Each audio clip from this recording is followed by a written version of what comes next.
बे आसिलु ना ये पाठ पढ़िया केते को डाकिन कह तो एले मां आचिगनी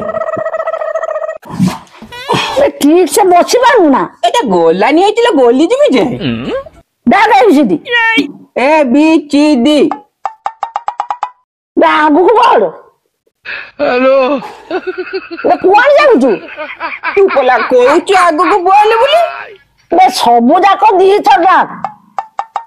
अच्छा ए चेई कोटा कहनु सबु जाक लोग केते बेले कोन कोउच मो जानी भी पालुनी हे भगवान आ जाळारे मो मुंडो बिंधी जाउची बोलिया बाई पाखलु पेन किलर गेनी अछि मिकिलो मारी तू मो पटे जेम देखिबु ना ओहो तो अमूल तांजन बोल लागे चुप ओहो आलू चप चेई कोटा कोनु हेलो हे भगवान आ जाळारे मरी गली के आलू चप तालो मा ओदा पियाज लोचन वाला ना पुतन वाला ना जिला वाला उदाळडा कोंडी तो बापा रखचन कोना ए चेई कोलु का आज 2 किलो किचंती आनी मिकिला मालो जे पोली बानवा कथा जे कोतुलु कोन कोत तिके थरे कहिथिली परा तोते कोन तिला बोली गलीला मा आवतली तिके कोत बे फुलकोबी परा आनिबो ए जे वो हा फुलकोबी 10 किलो मन पडिला फुलकोबी रो कोनटा आनिबो फुलकोबी लो फुल ताते देता चेता काती आउ केता आनी बेटा गांठी आनी जोंगड़ा भांगी तळे फिर दी जाती लो चेगुला को पला गाई काती गाय किए की गाई हमलो गोमाता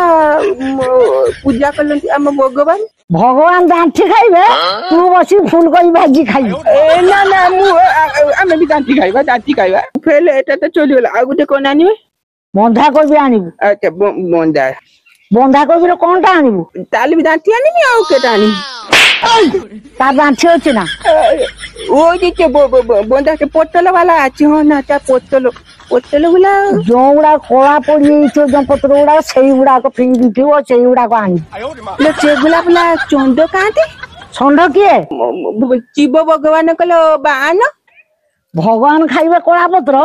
तू बंधा कोबी पकुड़ी करी खाइबो बड़ खाना वाला ना हमले भी मूवी कोला पत्र वाला खाइबी गांव कोली मेन कथा हला पैसाटा पड़िबो मालो एते पोलिचलो म काहे की कोलिवा आ गुटे काम कोले पैसा पुला बंची जीवलो किसला बापा बात को नून नगे के काई दो बाबूजी हेलो सत कथा तो मो पुओ जहा कहिछि ठीक कथा कहिछि